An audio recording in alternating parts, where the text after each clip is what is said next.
Alright, so today I'm at Brooklands, the world's first purpose-built motor racing track in 1907, actually down here in Weybridge, Surrey. It was also used as an airfield, so there's plenty of aviation stuff here. These days it's a museum, it's full of amazing British engineering, motorbikes, cars, planes. Let's go and have a look. A Carl's Lake Dreadnought motorbike, 1902. I think motorcycles were steam powered before this. Yeah, and then probably only about 10 years before this they became petrol, so that's an early motorcycle. The world's first high-speed loads of sheds full of stuff. Rally, what a brilliant bike brand that was. Time trial bike, gold plated one. And this, look at this then. The Sinclair C5, we talk about, you know, pedal assist bikes now. 1985, Sir Clive made that. Pretty good way to get squashed by a lorry on the road. Oh. Chopper, a rally burner. I had hundreds of them. They were a great BMX with those mag wheels and then the Skyway Tough 2s. And that might be the most famous bike in here, a Brough Superior. They were like the Rolls Royce of motorbikes in the 90s, 20s and 30s. Guaranteed to do 100 miles an hour and really famous because T.E. Lawrence, I don't know who he was, Lawrence of Arabia, he had 7 of them and he died on one. This one's for sale, is it? How much is it? 4.2 million. How much is it? 4.2 million. That's a bit out of my budget. It's a 1934 Barnato Hassan, but it's described as a special Bentley. Is that really what it is? And it did 142 miles an hour. Yeah. That's incredible, isn't it?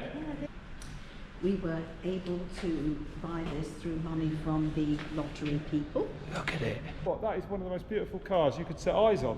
Yeah. Look at the build of it. Don't touch it. Sorry. Sorry, mate. And there's Brooklands. Look at it. Look at that outer track. So we're going to have a look. Some of the banking's still there. 2.7 miles in length, I think it was. So it was long. Imagine seeing these old cars rattle around now at over 100 miles an hour. That would have been something to see. Old motorbikes everywhere. Nothing new about belt drives. They've been using them on motorbikes since the early 1900s. 20th century, Britain had one of the world's greatest engineers, Wallis, Sir Barnes Wallis. Built the bouncing bomb amongst other things. Loads of really massive things he did during the war. After the war, in the sort of 1946-47, he created the Stratospheric chamber. It was built up in Barrow-in-Furness in Cumbria. After the war effort, they didn't have much to do. They were building submarines, so we got them on this, and it was basically for him to work out what it was like for jets to fly at really high altitudes. No jets could get that high at this point, so he created this high altitude chamber on planet Earth, and it's in here, and it's pretty spectacular. So, as I said, it was built up in Barrow-in-Furness, right? You've been helping me a bit here with this stuff. It was built in 1946-47. It was brought down in 36 main parts. It was assembled where the acoustic building is. So it's been assembled here and it's never left here, because this was Vickers' factory, right? Which were a big war factory, weren't they, Vickers? Yeah, that's right. No way, and that's it coming down here. That's it. 36 parts. I mean, and look at the scale of it. That's the door to it that slides across. Indeed. And seals it. The air basically goes through those 4 outer tubes, and they suck the air out, right, and make it high altitude in there. Oh, that's it. And cold, Arctic, can do everything, right? They could test anything they wanted in there. 70,000 feet, minus 65 degrees. Is that what it went to? Heated to plus 55 degrees C as well. No way. That system was called ammonia, and ammonia called the methanol. There was 3,000 gallons of it going around the system, cooling it. So as well as sucking air out to get the temperatures down, they'd use the refrigeration. Yep, you've got it. Jet engines were about, right? Because the first was on a mesh, yes, on the Messerschmitt, yeah. right? The Nazis had it first. Yes, but so he was working on it before then. So about was the 1930s, he was working on the jet engines. Oh, was he? Yeah. But the Germans got it first. Yes. But this is all part. It's mad, isn't it? That probably nothing drives engineering like conflict, right? I mean, it's sad to say, but it's true. I'm going to take you behind here for a moment. Are you, sir? Oh, you're a beauty. Look at the size of the wheels and everything. Look that it rolls it. You can't get over it, can you? So this brings the door forward. These wheels here, there and there. There's a gap, you can see the gap between the two. God, look at it. Look up here, see the gap between the two? Look at the size of it. So this is the door, that's a chamber. Yeah. Oh yeah, there's the gap down there. So it goes it along and then it has to goes forwards to seal. On these wheels here. On those little wheels there. Yep. Look how clever was Barnes Wallis to even imagine this, right? That's the thing, isn't it? Even to have the imagination, yet alone to make it happen. Right, something's caught my eye here. Look at this. So this is a Bristol Hercules engine. Now, my limited knowledge of motorcycle engines, you have an inlet and an outlet port. One lets in the gases, the fuel, and then obviously the exhaust port lets it all out. This has one port, and then this mad sleeve here. See it opening up? Now that's either the inlet or the outlet port, that one I guess, and then it's going to open up another port. Piston comes in, and then it opens up. That's the inlet port there, and it's sucking now. And then it's going to shut, it's pushing, you're going to get your explosion. And then the exhaust outlet comes into shot there. Is there any bouncing bombs in here? Yeah, there it is. Oh my God. And that is Barnes Wallis. That's what he's most famous for, isn't it? It is. Did they test that near Weymouth, didn't they? They tested it in Weymouth, but yes indeed. And in Scotland? Scotland. Because I was up there making a film on the Lancaster and a bloke said, that lake you can see over there is where they...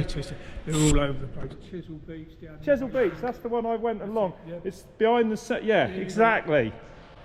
Cool, imagine that. And it was literally dropped from a plane and bounced into dams. Indeed. And it was very difficult. The plane had to be at the right height, the right speed, everything. It was, but 60 feet in the air, 250 miles an hour. he knows his stuff. Is that right? But it was so insane, but it worked brilliantly, right? Yeah. It was like an incredible. Look at this, an anti-ship bouncing bomb to explode underneath the ships. Imagine being on a bloody boat and seeing that bouncing across the water at you. So, the Stratospheric chamber, look at it. So that big door there, which we looked at earlier, slides across, seals it, and it looks like people would actually work in here, would they? Down to about -20. Remember, this went down to -60 in here. I'd say it wouldn't be that safe a working environment in here, right? Been pretty hazardous. An interesting environment. You imagine if anything went wrong. Seeing the width of that, like it's an engineering project just to shut the bloody thing, right? It really would be. This way and then that way with that, just to seal it up. All that would have to, imagine all that would have to match perfectly with all the high pressures going through it. It does, yeah, it's perfect. It's incredible, isn't it, eh? You can't believe what the engineering was like at that time, really, in the 40s. So this is amazing to see. Look at this. That's the banking of the Brooklands track. Good section of it left as well. God knows how many cars flew out the top with the drivers in. Apparently one bloke died trying to beat his own 100-mile-an-hour lap record. I mean, 1907, it would have been a sight to see. And look how rough it is, all concrete. Like, that's how it would have looked. Not as green, of course, but yeah. And it gets steep at the top. Yeah, wild. Pretty cool, that. Damn, motor racing got safe. Good. Could you imagine being in that? The seat. Just sat in a little wooden frame above the ground. That is crazy. I think this is my favourite jet, one of them. Hawker, Harrier, vertical takeoff and landing. Look inside it. As I said, this is the Harrier. I'll tell you why this is my favourite. Because I was at Brands Hatch watching MotoGP a few years ago, and they brought one of these over and it hovered over the track. And it was probably the most awesome thing I'd ever heard, or like the noise was unreal. So that's the big fan that pulls it in. Big fan drags the air in, and that comes out of here and the one the other side. Yeah. Okay. The engine is here. Yeah. That's taking also some of the fan air to drive the engine. Yeah. All right. And the exhaust from the engine comes out here. But that also produces vertical thrust. All these four nozzles are joined together. Yeah. So when you move the little lever forward, all these nozzles will move. Yeah. All right. you can actually, in this position, you can actually pull the lever back a little bit further, and these actually move forward. No and you can way. drive backwards at 40 miles an hour. I've seen them go backwards at 40 mile an hour, would they? Just on that angle there? Yeah. No way. And that spins it up, and that means that's just like a normal jet then straight away. Yeah. I'm surprised they've took them out of service, because I mean the F-35 can do vertical landing but not takeoff like these. Like, you imagine these in operation. They were Falklands War, they were brilliant, weren't they? Oh yeah, yeah. Didn't they used to, if they were getting chased, didn't they used to do something where they'd Well, go that's what they straight do. up, let the jet go in front of them, and then come in after They'd be them? buzzing along like that. Right? Yeah. We're going, what, 400 or 500 miles an hour, and then you can suddenly drop this down, and the thing will virtually stop in midair. That's So mad. the- What a so the capability for a jet, The eh? airplane that's after you goes shooting past, whip your nozzles up again, and there you go.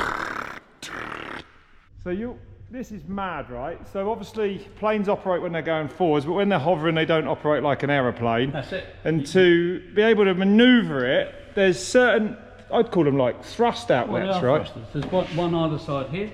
There's one under here somewhere. And they come off the jet engine, When the pilot, hot air. yeah, when the pilot puts the stick forward, that will open this Very jet. hot air. This will open this jet here, which will tip the tail up. If he pulls the stick back, the one under the nose will operate. No Move the way. nose up. So it's a completely different thing to fly when it's not going forwards.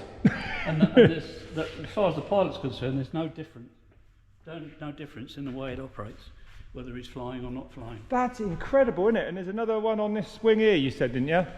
There's one on each wing, Look at that. and they're double acting, so they will open up or down. It's mad, it's so small. There must have been a hell of a force of air coming out of that to move something. The first jet aeroplane we made, the Gloucester E-2839, had an engine that provided 900 pounds of thrust. Right. Each one of those produces more than 900 pounds of thrust. So No way. that's more power coming out there than the first jet aeroplane. There you go. I love that plane. And they're the same people that made the Lancaster bomber. Yeah, yeah. So it's And crazy. all these- they were also at the time owned by hawkers. So theoretically, it's a hawker aeroplane, although it was designed by another company. It's brilliant that, like, you can see that these manufacturers have been from World War One through all the way up to jets. It's pretty. What's this jet here? This is another hawker one, Hawker Hunter. Oh, is it? Which was, Who made the Meteor? Oh, that's another. There's so many British aeroplane companies. It's mad, isn't it? Yeah. Cool. Look at this one. You can sit in this one if you want to. Can ya? That inside a jet. So there's two pedals down there. I don't know how to fly a plane, but one pushes the other one back. That's the rudder.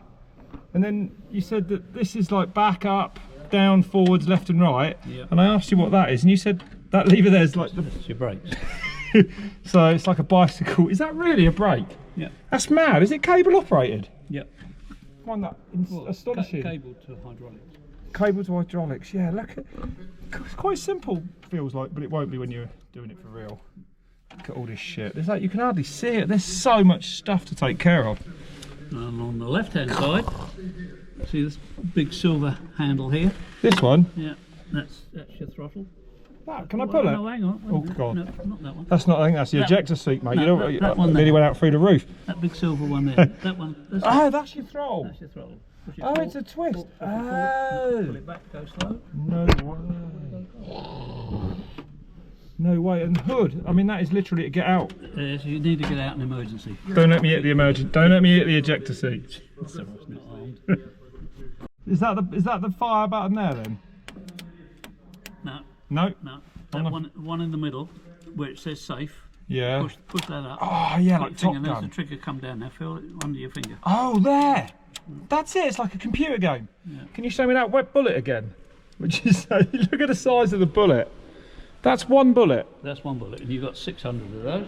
And me holding that down for 7 seconds. 7 seconds. Empties it'll be it. gone. Yeah. So Spitfires didn't have very much firepower, and these don't either. The Hurricane and the Spitfire used those. No way. All right. Look how it changed. The difference.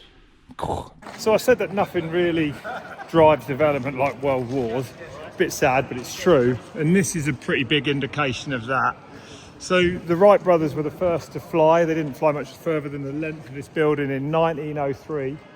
16 years later, This, in 1919, flew across the Atlantic from New York to somewhere in Ireland.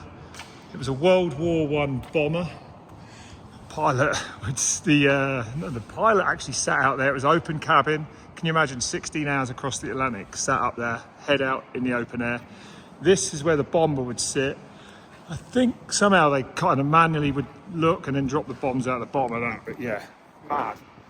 That is the plane that first flew across the transatlantic, and it was all the result of a Daily Mail competition. I think they got paid, won a fortune or something. Mad, it's massive. And look at this bad boy, Concorde. I'd like to say it was purely British engineering, but I had a feeling that the French had something to do with it. So that is a lap of Brooklands. It's absolutely amazing. There's loads and loads of stuff. I'd recommend it. Like or subscribe.